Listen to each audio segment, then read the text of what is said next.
ان تعریفی کلمات کے بعد میرے محترم بھائیوں، دوستوں، بزرگوں، میری ماؤں، بہنوں، تقریباً رمضان اختتام کے اوپر ہے۔ بہت ممکن ہے کہ یہی جمعہ الوداعی جمعہ ہو۔ اگر 30 روزے ہوئے تو وہ 30واں روزہ پھر الوداعی جمعہ ہوگا، لیکن اگر 29 ہوئے تو یقینی طور پر یہی الوداعی کی جمعہ ہے۔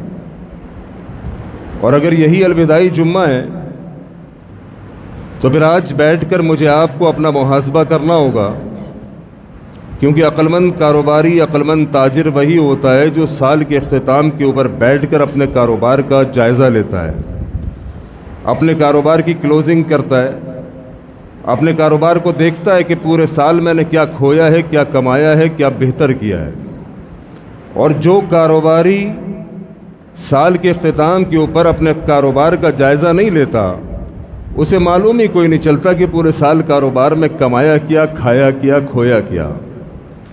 تو ہر عقلمند کاروباری سال کے اختتام کے اوپر اپنے کاروبار کا ایک جائزہ لیتا ہے، اس کی کلوزنگ کرتا ہے، جس سے اسے پتہ چلتا ہے کہ میں نے کیا اچھائیاں کی تھیں اس سال جس سے مجھے فائدہ ہوا، اور کیا برائیاں کی تھیں جس سے مجھے نقصان ہوا۔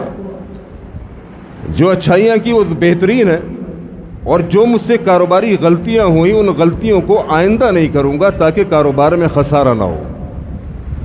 تو مومن اور مسلمان، چونکہ ہماری زندگیاں اس لیے ہیں کہ اللہ رب العالمین مجھے آپ کو جنتیں عطا فرما دے۔ الذی خلق الموت والحیات لیبلوکم ایکم احسن عملا۔ واللہ کی قسم، یہ رب رحمان نے جو زندگی عطا کی ہے، جو موت اس کے ساتھ جڑی ہوئی ہے، یہ اس لیے لیبلوکم ایکم احسن عملا، تاکہ رب دیکھ ہی لے کہ تم میں کون اچھے اعمال کر کے اللہ کے پاس آیا ہے۔ یہ زندگی بیکار بے مقصد نہیں ہے۔ جس رب نے میرے اور تیرے اوپر اتنے احسانات کیے کہ اللہ رب العالمین نے دھڑکتا ہوا دل دیا، بولنے والی زبان دی، سونگنے والی ناک دی، وہ سننے والے کان دیے، پکڑنے والے ہاتھ دیے، چلنے والے قدم دیے، دھڑکتا ہوا دل دیا۔ رب نے مجھے کنبہ خاندان دیا، رب نے مجھے بیوی بچے دیے، رب نے مجھے ماں باپ دیے، رب نے میرے لیے تمام کی تمام سہولیات دی، ایک گھر دیا، اس کے اوپر چھت دی جس کے نیچے بیٹھ کر میں سکون سے سوتا ہوں۔ رب نے مجھے کھانے کو دیا، اللہ کی قسم رب نے مجھے پینے کو دیا، رب نے مجھے پہننے کو دیا۔ میرے وجود کے اوپر، میرے سراپا کے اوپر، اس 6 فٹ کے بدن کے اوپر رب کے احسانات گننا چاہو گے گن نہ پاؤ گے۔ اتنے تمام احسانات کے بعد رب ایک مطالبہ بندہ خدا سے کرتا ہے، وما خلقت الجن والانس الا لیعبدون۔ بندہ مومن، تجھے پیدا اس لیے کیا کہ تو میری بندگی کر، اور تیری خلقت کا مقصد یہ ہے کہ تو میری عبادت کر۔ یہ بندہ رب کی عبادت سے غافل، دنیا کے پیچھے بھاگنے والا، دنیا کو اپنا سب کچھ سمجھنے والا، اس دنیا کے پیچھے کمانے کے لیے نہ حلال دیکھتا ہے نہ حرام، نہ کوئی نماز کا خیال، نہ قرآن کی پرواہ۔ پورے سال کے بعد رب رحمان نے 1 مہینہ رمضان کا عطا کیا، کس لیے کہ زندگیاں تبدیل ہو جائیں۔ اور میں نے کہا کہ آج کے جمعے میں اپنا محاسبہ کرو، میں اپنا کروں، آپ اپنا کریں۔ میں یہ نہیں کہتا کہ میں کوئی الگ مخلوق ہوں اور آپ گناہ گار، اللہ کی قسم میں اور آپ سارے ہی گناہ گار۔ کل بنی آدم خطاؤن، وہ آدم کی ساری اولاد خطا کار ہے، لیکن ان خطا کاروں میں خیر الخطائین التوابون، بہترین خطا کار وہ ہے جس سے غلطی ہو جائے وہ اللہ سے توبہ کر لے، جو غلطی پر ثابت قدم رہا، جو غلطی پر غلطی کرتا چلا گیا، احساس ندامت اس کے دل سے مر گیا، نفس لوامہ ختم ہو گئی۔ اللہ کی قسم یہ بدترین انسان ہے کہ جسے گناہ کا احساس ہی کوئی نہیں ہوتا، جس کے شب روز گناہوں میں دھسے ہوئے، دن رات گناہ کرتا ہوا یہ انسان اپنے آپ کو کبھی اپنے محاسبے کے لیے تیار نہیں ہوتا۔ اسے احساس ہی کوئی نہیں کہ ایک دن آئے گا میری زندگی کے اندر، میری زندگی ختم ہو جائے گی، من مٹی تلے دبا دیا جاؤں گا، وہ قبر ہوگی، تنہائی ہوگی، میں ہوں گا، میرے اعمال ہوں گے۔ فَمَن يَعْمَلْ مِثْقَالَ ذَرَّةٍ خَيْرًا يَرَهُ وَمَن يَعْمَلْ مِثْقَالَ ذَرَّةٍ شَرًّا يَرَهُ۔ او یارو،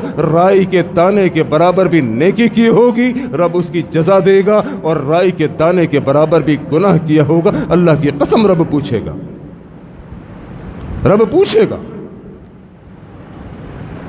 آج تقریباً 23 روزے گزار دیے، اختتامی رمضان کے اوپر میں اور آپ کھڑے ہوئے ہیں۔ زندگی کہاں تبدیل ہوئی؟ زندگی کتنی تبدیل ہوئی؟ پوچھو اپنے آپ سے۔ روزوں کا مقصد کیا تھا؟ میں نے آپ کے سامنے قرآن مجید کی آیت پڑھی اور پورے ہی رمضان آپ نے مختلف واعظین اور خطباء سے یہ آیت سنی ہے۔ کتب علیکم الصیام کما کتب علی الذین من قبلکم لعلکم تتقون۔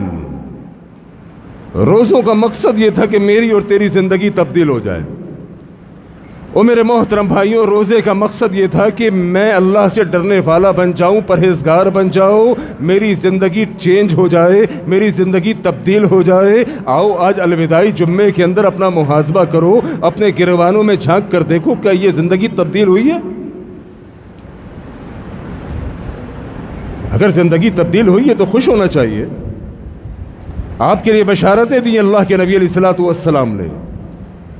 جس نے اس مفہوم کے ساتھ کہ اس کی زندگی میں تقوی آ گیا، وہ پرہیزگار بن گیا، وہ اللہ سے ڈرنے والا بن گیا، اللہ کی قسم نبی نے خوشخبری دی ہے۔ من صام رمضان ایمانا واحتسابا غفر له ما تقدم من ذنبه۔ میرے نبی نے اپنی وحی والی زبان سے کہا کہ جس نے رمضان کے روزے رکھے، اللہ اس کے پچھلے سارے گناہوں کو معاف کر دے گا۔ اللہ اکبر۔ روزے داروں خوش ہو جاؤ، تمہارا نبی خوشخبری دے رہا ہے، بشارت دے رہا ہے کہ تمہارے سارے گناہوں کو اللہ نے معاف کر دیا۔ من قام رمضان ایمانا واحتسابا غفر له ما تقدم من ذنبه۔ جو تم راتوں کو کھڑے ہوئے، تم نے تراویحیں پڑھی، تم نے نوافل ادا کیے، رب کی بارگاہ میں قیام کرتے رہے پوری پوری رات، اللہ اکبر، کبھی قیام کے اندر، کبھی رکوع کے اندر، کبھی سجدوں کے اندر، رب کو راضی کرنے کی فکر لے کے، رب کو راضی کرنے کی خواہش لے کے اپنے اللہ کے آگے قیام کی حالت میں کھڑے رہے۔ وہ قیام کرنے والوں، تراویح پڑھنے والوں، خوش ہو جاؤ، تمہارے نبی نے کہہ دیا غفر له ما تقدم من ذنبه۔ اور رمضان کی راتوں میں تراویح پڑھنے والوں، تمہاری بھی مغفرت کا اعلان ہو گیا انشاءاللہ۔ لیکن یہ سب کچھ اس لیے، یہ سب کچھ اس کے لیے ہے کہ جس نے لعلکم تتقون کے فلسفے کو سمجھاؤ، جس نے اپنی زندگی میں کوئی تبدیلی محسوس کی ہو۔ وگرنہ تو اللہ کے نبی نے فرمایا کہ تمہارے روزوں کی اللہ کو کوئی حاجت نہیں۔ اگر تمہاری زندگی تبدیل نہ ہو سکی، اگر روزہ رکھ کر بھی تمہاری زندگی میں کوئی انقلاب نہ آیا، تمہاری زندگی تبدیل نہ ہوئی، روزے سے پہلے کی زندگی، بعد کی زندگی اگر ایک جیسی ہے، تو پھر بڑی معذرت کے ساتھ میرے نبی کا فرمان سن لیجئے۔ اللہ کے نبی نے فرمایا کم من صائم لیس له من صیامہ وکم من قائم لیس له من قیامہ۔ وآقا علیہ الصلوۃ والسلام نے فرمایا کتنے ہی روزہ دار ایسے ہوں گے، روزہ خوروں کی بات تو نہیں ہو رہی، روزہ رکھنے والوں کی ہو رہی ہے۔ کم من صائم، اور کتنے ہی روزہ رکھنے والے ایسے ہوں گے لیس له من صیامہ، فرمایا کہ وہ کم من قائم، راتوں کو قیام کرنے والے، تراویح پڑھنے والے، وہ کتنے ہی ایسے ہوں گے کہ اللہ ان کے روزوں کی وجہ سے، ان کے قیام کی وجہ سے ان کی مغفرت نہیں فرمائے گا۔ روزہ بھی رکھا ہے اور قیام بھی کیا ہے، لیکن اللہ معافی کوئی نہیں دے گا۔ وجہ کیا ہے؟ وجہ یہ ہے میرے محترم بھائیوں کہ یہ بندہ روزہ رکھ کر اپنی زندگی کو تبدیل نہ کر سکا۔ روزے سے پہلے بھی جھوٹ بولتا تھا، روزہ رکھ کر بھی جھوٹ بولتا ہے۔ روزے سے پہلے بھی اپنی زبان سے غیبت کیا کرتا، چغل خوری کیا کرتا، اور روزہ رکھ کر بھی اس کی زبان غیبت سے تر تھی، لوگوں کی غیبت کیا کرتا، لوگوں کی پگڑیاں اچھالا کرتا، لوگوں کی باتیں ان کے پیٹھ پیچھے کر کے مردہ بھائی کا گوشت کھایا کرتا، اپنی زبان سے لوگوں پر الزام لگاتا، بہتان لگاتا۔ وہ اللہ کی قسم زبان کی تو بڑی ہلاکتیں ہیں، یہ زبان کی بڑی ہلاکتیں۔ اس مسئلے کو ہم معمولی سمجھتے ہیں، اللہ کی قسم یہ معمولی مسئلہ نہیں ہے۔ جہاں دل چاہا یہ چھوٹا سا گوشت کا ٹکڑا ہلا دیا، جہاں دل چاہا زبان کو بے لگام کر دیا، جہاں دل چاہا جھوٹ بول دیا، کسی کی غیبت کر دی، کسی پر الزام لگا دیا، کسی پر بہتان باندھ دیا، اپنی زبان سے فاحش کلمات نکال دیے، وہ اللہ کی قسم میرے نبی نے فرمایا کہ بندہ جنت کے قریب ہوتا ہے کہ اپنی زبان سے نکلے ہوئے الفاظوں کی وجہ سے جہنم میں دھکیل دیا جاتا ہے۔ صحابی آئے اللہ کے نبی کے پاس، آ کر کہا کہ اللہ کے نبی مجھے نصیحت فرما دیجئے، اللہ کے نبی مجھے کوئی خصوصی نصیحت فرما دیجئے۔ میرے نبی کے پاس نصیحتیں بہت، دین بتانے کو بہت، لیکن پورے دین کا خلاصہ اللہ کے نبی نے 2 لفظوں میں سمجھا دیا۔ اللہ کے نبی نے اپنی زبان کو پکڑا، کہا کف علیک ہذہ، اے میرے صحابی اپنے اس گوشت کے ٹکڑے اس زبان پر قابو پا لے۔ جس نے اس زبان پر قابو پا لی، اللہ کی قسم میرا نبی خوشخبری دیتا ہے۔ اللہ کے نبی نے فرمایا تم 2 چیزوں کی ضمانت مجھے دو، جنت کی ضمانت میں دیتا ہوں۔ اللہ اکبر! یہ ضمانت کون دے رہا ہے؟ اللہ کا نبی۔ کہا 2 چیزوں کی ضمانت مجھے دو کہ ان کا غلط استعمال نہیں کرو گے۔ میں محمد ناطق وحی تمہیں ضمانت دیتا ہوں، گارنٹی دیتا ہوں کہ جنت میں گھر لے کے دوں گا۔ ضمانت دینے والا کوئی عام انسان نہیں ہے۔ یہاں پر اللہ کی قسم چھوٹے چھوٹے لوگوں کی وعدوں پر یقین کرتے ہو، ان سیاست دانوں کی باتوں پر کہ جنہوں نے تمہارے ملک کا بیڑا غرق کیا۔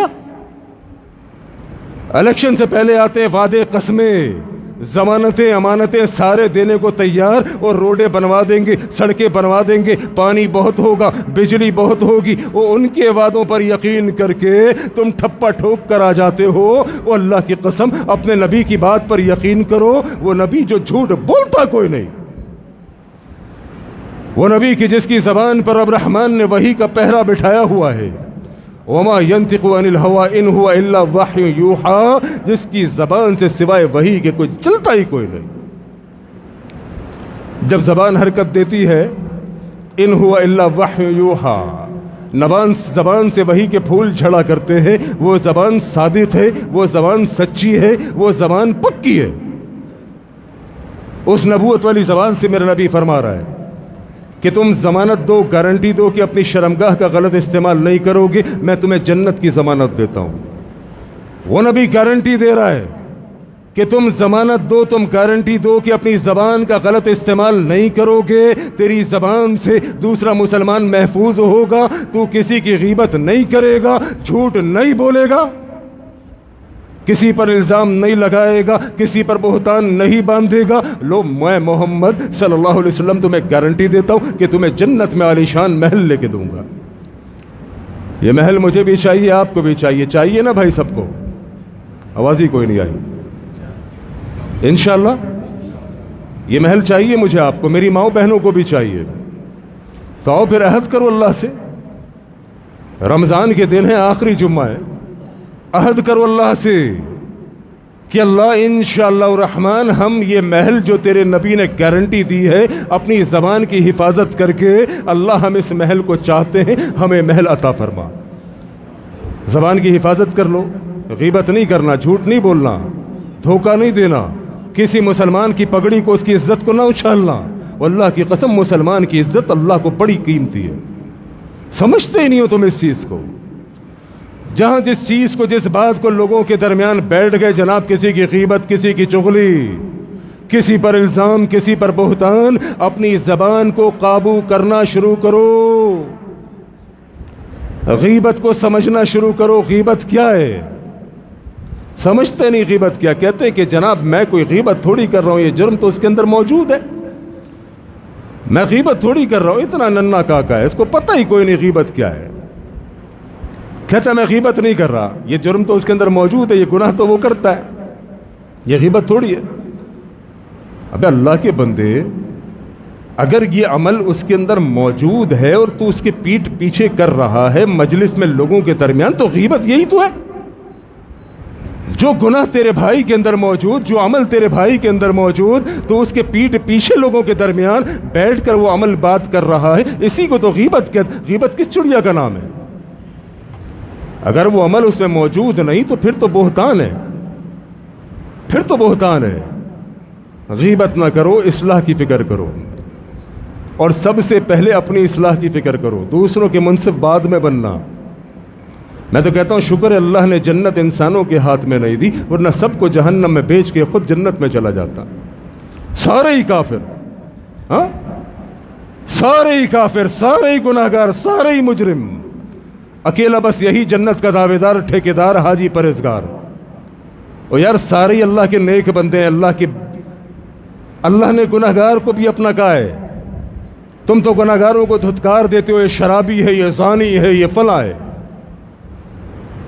تم گناہگاروں کو دھتکارتے ہو، رب نہیں دھتکارتا۔ رب کہتا ہے یا عبادی الذین اسرفوا علی انفسہم، میرے حبیب میرے گناہگار بندوں کو کہہ دیجئے۔ کس کو؟ میرے گناہگار بندوں تک میرا پیغام پہنچا دیجئے۔ اللہ کی قسم، اللہ کا انداز تخاطب دیکھو، رب گناہگار کو بھی اپنا کہہ رہا ہے۔ ہم گناہگاروں کو دھتکار رہے ہوتے، ان سے نفرت کر رہے ہوتے۔ یہ اللہ کے نبی کی سیرت سے ثابت نہیں ہے۔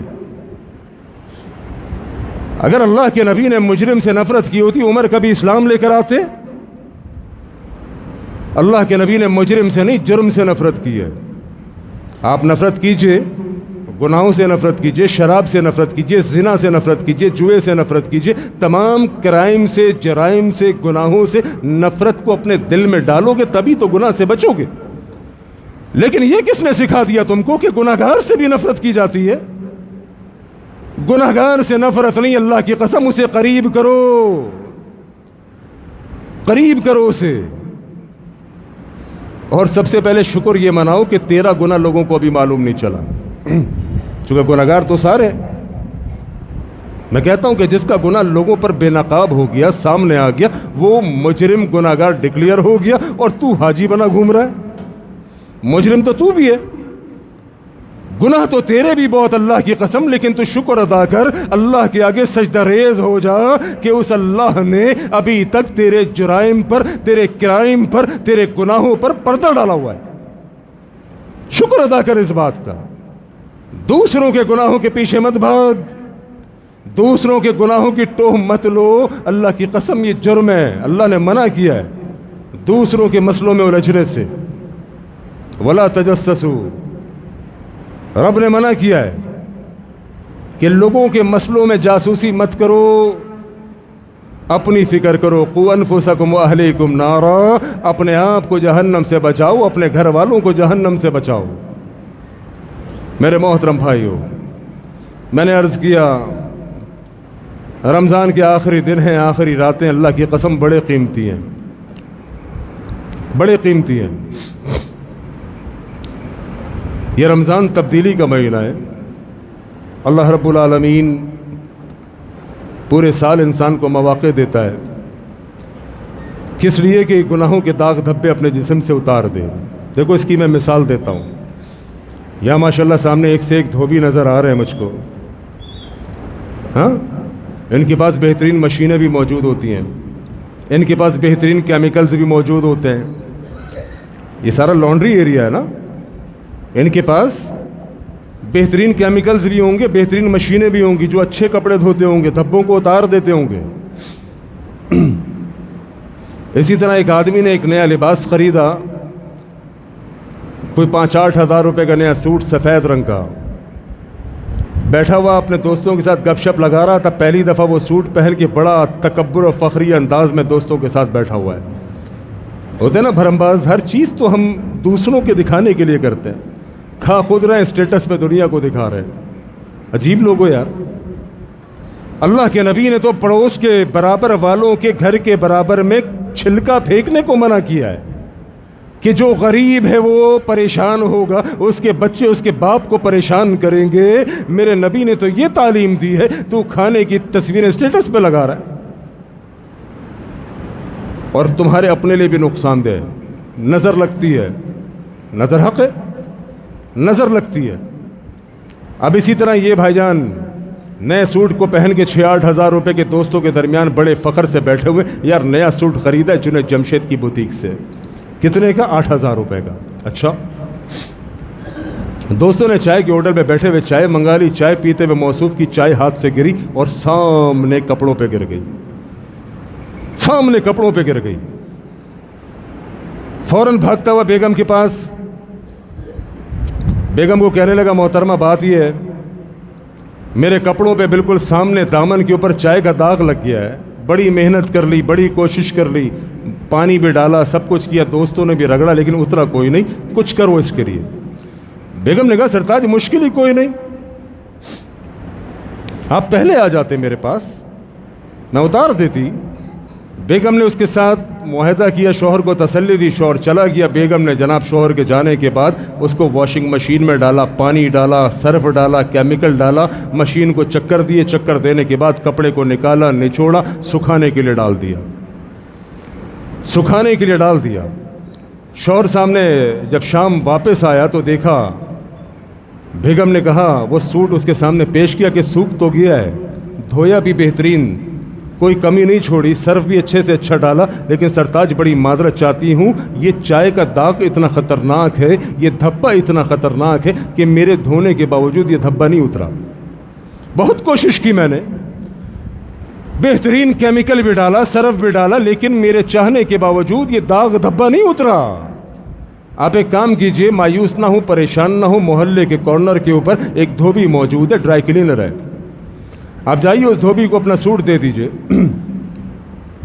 وہ چند پیسے تو آپ سے لے گا, لیکن آپ کا سوٹ آپ کے کام آ جائے گا, ورنہ اتنا سامنے داغ دھبا لگا ہوا نیا سوٹ کسی کام کا نہیں. آپ دھوبی کو جا کے دیجئے, اسے پیسے دیجئے, وہ آپ کے سوٹ کو دھو دے گا, آپ اس سوٹ کو لوگوں کے درمیان پہن کے جا سکیں گے. وہ پہنچا دھوبی کے پاس. کہا محترم بات یہ, نیا سوٹ خریدا تھا 6-8 ہزار روپے کا, سامنے چائے پیتے ہوئے داغ دھبا لگ گیا, اسے دھو دیجئے, صاف کر دیجئے.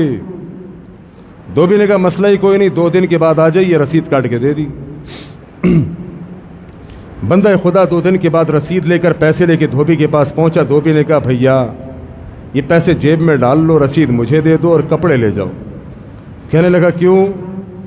کہنے لگا تیرے داغ اتنے خطرناک ہیں, یہ داغ دھبے اتنے خطرناک کہ میری بہترین مشینوں پر بہترین کیمیکلز کے باوجود تیرے داغ دھبے کپڑوں کے نہ اتر سکے.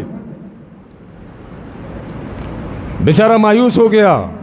اب مجھے بتاؤ وہ کپڑے جو بڑی محنت سے خریدے تھے, بڑے قیمتی کپڑے, اب نہ وہ داغ دھبوں کی وجہ کہیں شادی میں پہن کے جا سکتا ہے, نہ کسی کی تقریب میں پہن سکتا ہے. کیا کرے گا ان کپڑوں کا؟ وہ آگ میں جلائے گا, پھینک دے گا, کسی کام کا نہیں وہ کپڑا. اللہ کی قسم, میرے رب نے بہت سارے مواقع زندگی کے اندر انسان کو عطا کیے. روزانہ درس قرآن, کبھی اسی گلی میں درس, کبھی اس گلی میں درس, کبھی مسجد میں درس, کبھی کسی بھائی کے گھر درس. اللہ اکبر. یہ درس کے مواقع کیا تھے؟ یہ اس لیے تھے کہ بندہ خدا تیری زندگی تبدیل ہو جائے. کوئی درس ایسا بھی ہو جس درس کو سننے کے بعد تیرے آنسو نکلے, تیرا دل پگھلے, تو اللہ کے آگے کھڑا ہو جا, اللہ مجھے معاف کر دے.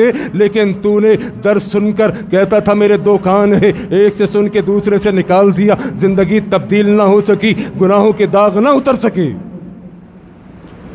رب نے ہفتے کے بعد ایک دن عطا کیا جمعے کا, کہ چلو جو درسوں میں نہیں آئے گا جمعے میں مولوی کے قابو میں تو آ ہی جائے گا, جمعہ تو پڑھنا ہے. جمعے میں آتا تھا, لیکن روٹین کی طرح جمعہ سن کے چلا جاتا, زندگی تبدیل کوئی نہیں, گناہوں کے داغ نہ اتر سکے. جمعے بھی اس کے گناہوں کو نہ دھلوا سکے. اس کا جو احساس تھا وہ ختم ہو چکا تھا گناہوں کا. رب نے سال کے بعد ایک مہینہ رمضان عطا کیا, وہ مہینہ کہ جسے رحمت کا مہینہ کہا گیا, وہ مہینہ رمضان عطا کیا جسے مغفرت کا مہینہ کہا گیا.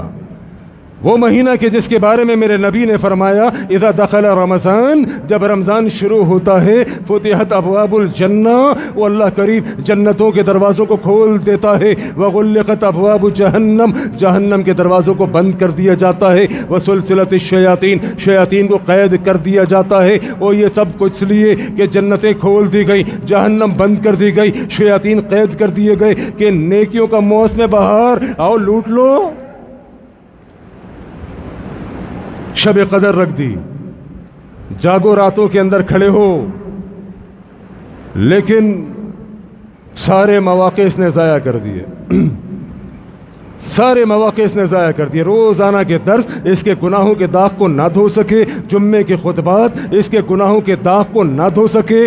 سال کے بعد رمضان آیا, رمضان کے اندر بھی یہ توبہ کر کے رب کو راضی نہ کر سکا. وہ شب قدر آئی, راتوں کو کھڑا بھی ہوتا, راتوں کو جاگتا بھی, لیکن احساس ندامت مر چکا. گناہوں پر ضدی تھا, گناہوں پر ڈٹا ہوا تھا. یہ شب قدر بھی آ کے چلی گئی, اس کے گناہوں کے داغوں کو نہ دھلوا سکی. اللہ کی قسم ہے, کل قیامت کے دن رب کے ہاں ایک بھٹی ہے جسے جہنم کہتے ہیں, اس جہنم میں ڈال کے اب رب اس کے گناہوں کو دھوئے گا. اللہ کریم اس جہنم سے میری آپ کی حفاظت فرمائے. جس بندے نے توبہ کر کے اپنے گناہوں کے داغ دھبے میرے محترم بھائیوں دنیا میں نہ دھلوائے, اللہ کی قسم کل قیامت کے دن رب اس کو پھر جہنم کی بھٹی میں ڈال کے اس کے گناہوں کو دھو ڈالے گا. اللہ کریم مجھے اور آپ کو اس جہنم کی بھٹی سے محفوظ فرمائے. تبدیلی کے دن ہے یاروں, نیکیوں کا موسم ہے, رب کی مغفرت عروج پر ہے, رحمتیں عروج پر ہیں. بس ایک شرط ہے کہ اپنے اندر احساس پیدا کرو, ندامت پیدا کرو, اپنے آپ کو مجرم سمجھو, خطا کار سمجھو. راتوں کو کھڑے ہو اللہ کے آگے, اپنے گناہوں کی لسٹ تیار کرو. دیکھو سوچتے رہ جاؤ کہ اللہ کی قسم زندگی ختم ہو جائے گی. زندگی ختم ہو رہی ہے. جو لوگ سوچتے ہیں کہ ابھی تو بہت ٹائم باقی, اللہ کی قسم کس نے کہا تجھے کہ ابھی ٹائم باقی ہے؟ ثانیہ گل پلازا میں جو لوگ گئے تھے ان کو معلوم تھا کہ وہاں ان کی موت ان کا استقبال کرنے کے لیے موجود ہے. اور چھوٹے چھوٹے معصوم بچے, عورتیں, مرد, بوڑھے, خواتین, کس کو معلوم تھا کہ ثانیہ گل پلازا میں شاپنگ کرنے جانے والے یہ معصوم بچے, نوجوان, یہ مرد, عورتیں واپسی میں جل کر خاک آئیں گے؟ کس کو معلوم تھا؟ موت کا کچھ نہیں معلوم. میں کہا کرتا ہوں کہ زندگی میں سب سے بڑی بے وفا شے یہ زندگی ہے جو کبھی بھی بے وفائی کر جائے گی. وہ یاروں جب اس بات کا معلوم ہے کہ زندگی کبھی بھی بے وفائی کر جائے گی, کبھی بھی ساتھ چھوڑ جائے گی, تو کھڑے ہو اپنے رب کو توبہ کرو.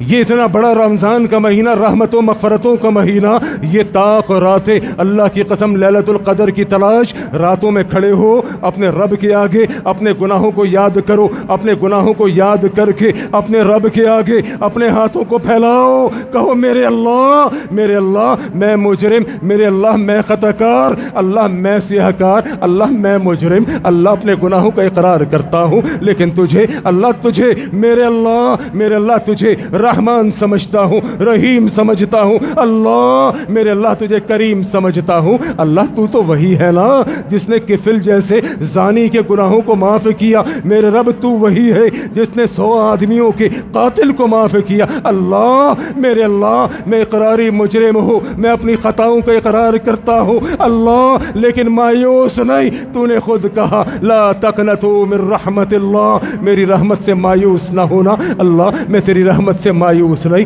اپنے ہاتھوں کو پھیلاؤ, آنسوؤں کو بہاؤ, کہو اللہ مجھے معاف کر دے. معافی تو مانگو اللہ سے, رو تو اللہ کے آگے, گڑ گڑاؤ تو اپنے رب کے آگے. رب تو معاف کرنے کو تیار ہے. میرا تکبر نہ جانے کی اس بات کا ہے کہ میں اپنے رب سے معافی بھی نہیں مانگتا. گناہ کرتے ہو بڑے بڑے, لیکن گناہ کے باوجود رب کے معافی کا طلبگار کوئی نہیں. اور یہ روٹین کی معافی نہیں چلے گی, یاد رکھنا.